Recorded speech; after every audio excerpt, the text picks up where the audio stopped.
Hey, what's up YouTube, Skybadger here, and we're back on day 20 of our 100 player fan game series. So it is actually just about to tick over to the next day, so we might see that, I don't know, we'll see how we go. But for day 20, we caught up a few victory points and are in 13th.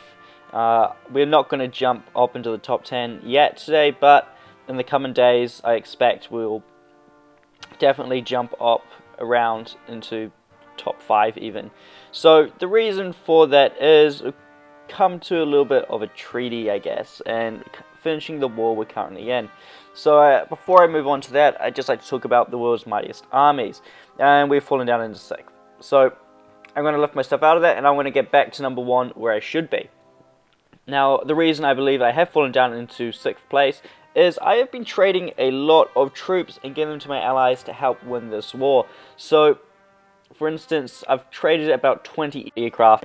That there would probably be enough to get me up into at least 2nd right there if I had kept them. Now, I also did lose that massive 25 army group, so 25 units. That was a massive blow, and if I hadn't lost that, I'd probably still be in 1st. But these sort of things happen when you're at war.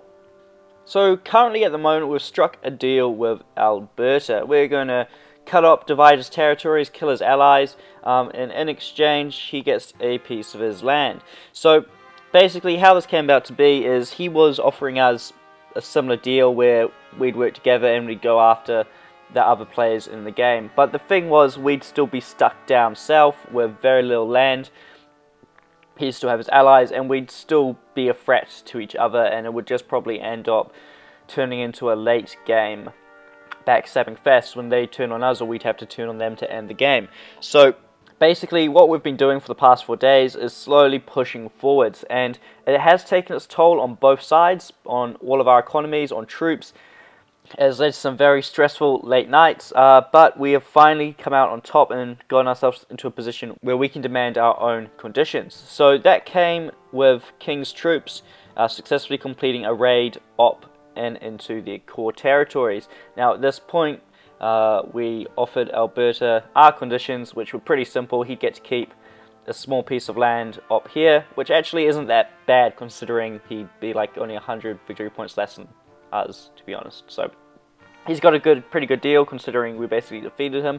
In exchange, we're going to take out his allies. Now the reason why we're allowing Hero to stay in the game, Alberta, is he is a very skilled player, and we could do with that sort of skill and activity on our team. So we're not inviting him into the coalition. It's just going to work with him as an ally, like we have with the Caribbean in Texas. So that's how that's going to work there. The reason we're taking out Ontario, Quebec, and South Mexico is a little different. South Mexico, in my opinion, was a good player, but he's literally stuck in the middle. So, I mean, he was probably, after Hero, the next most active player in the Elites Coalition, and definitely one of the most useful. It's a shame that it was his core that got hit first, so that is kind of sad to see. But, you know, we had to take him out in order to get the conditions we want. So that's what's happening there. BC, on the other hand, BC didn't really do much, I'll be honest. He had set out quite a few raids down the coast, but most of them are pulling back now to defend his core. As we can see, he's got heaps of convoys heading back to... okay, there was a few more, yeah. Heaps of convoys heading back to protect his core, and these were sent on raids down to, you know, the south down here. We had set up and we were preparing to ambush them at a rally point down here, but he'd already sent them back at that point, so this fleet can group up and move northwards. So that's what's happening there. Quebec and Ontario, they did do a little bit of stuff along the coast, sent in some subs, and yeah, Quebec kind of did more than Ontario, but at the same time, compared to the efforts that Hero Boy and South Mexico put in, they didn't really do that much, so we're not going to keep them around. So in terms of land division, this is where it gets kind of difficult. From what we understand, the United Kingdom is coming in from the east and is going to attack Quebec, so hopefully Quebec can hold that off long enough until we can come in and kill them ourselves. So that's the hopes and plans right there. Now, the land division at this point is pretty simple. I'm getting a chunk of land right in around here. Texas is getting his core back, which is down here. I believe East Amazonia, is getting a chunk of land up here. I can't remember what King and All American are getting, but I think they're divvying up this part and then the central area. I'm unsure about that. But all I know is that this piece of the pie down here is my territory, which is actually pretty convenient considering I already have troops there. So in the end, our raid in Florida and our little division actually went really well. It definitely was not the tipping point, but it helped divide up their resources. At some point or another, we had the air forces of South Mexico, Quebec, and Alberta in the area trying to stop me. Now the point was never to take them out. I did deal a little bit of damage and destroy some airplanes that were patrolling, but I actually took more damage than I expected. So I tied up resources here, and that allowed for a better push over here. If we have a look at the size of Quebec's army in the end and see what troops he has left, we can see that he still has plenty of light tanks, and he was probably going to use those for another push like he did earlier on in the game. But his air force is definitely not what it used to be. We took a lot of casualties taking that out, and it was not an easy task. So we just got lucky when we did that he decided to patrol over my cruisers that time. So I mean, without that, this could have gone very differently, and we'd probably still be in very intense fighting down here.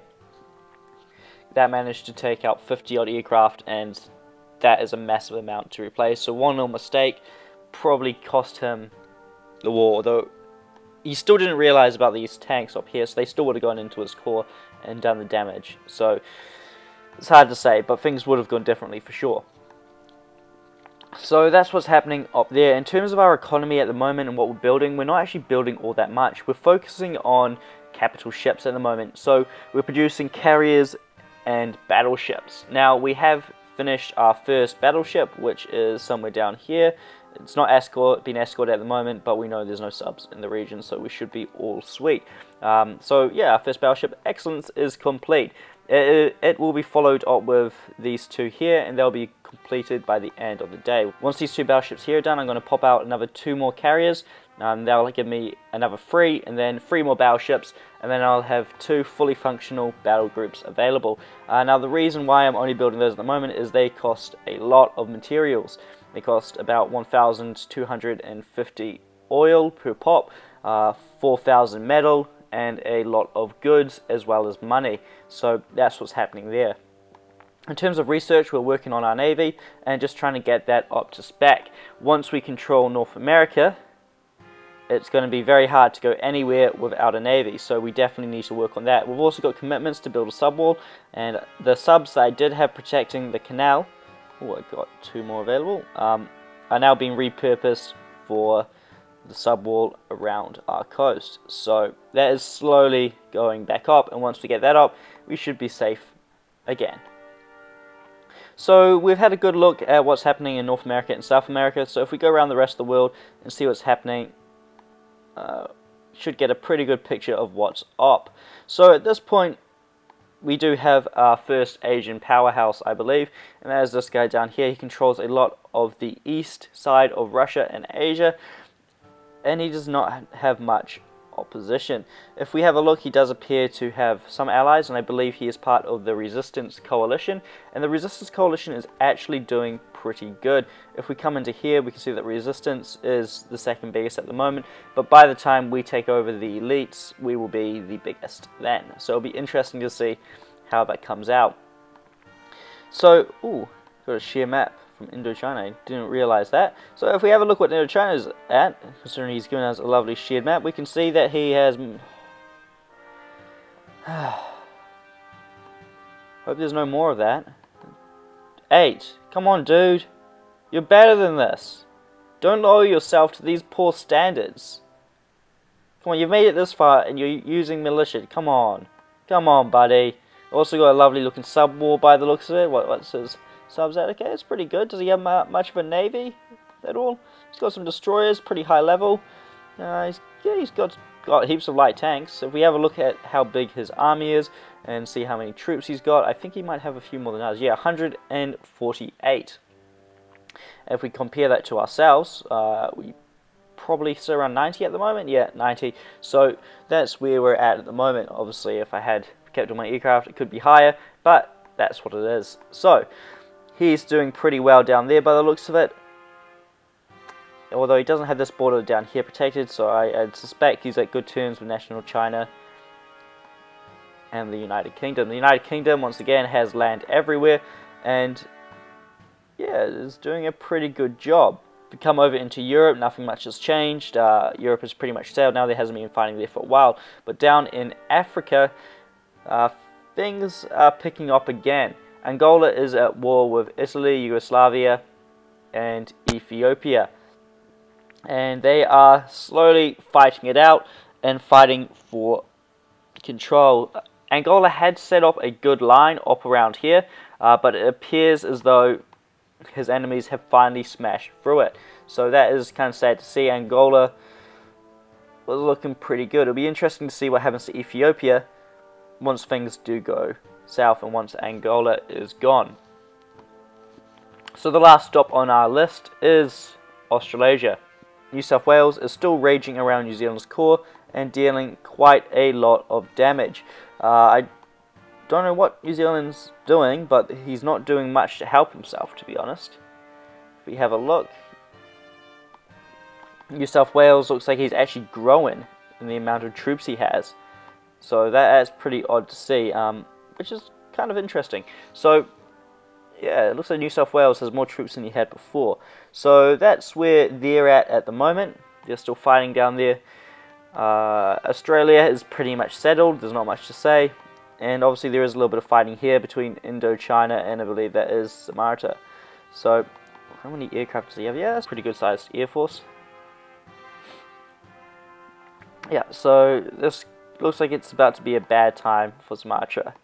Now, he does still hold a lot of land down here, and if he can capitalize on that and make the most of it, he could still be able to put up a fight, but only time will really tell at this point. So we've gone around the whole world, and let's go back this way instead of going the long way. And there's not really much more to say, so thank you for watching, and I'll see you in the next episode.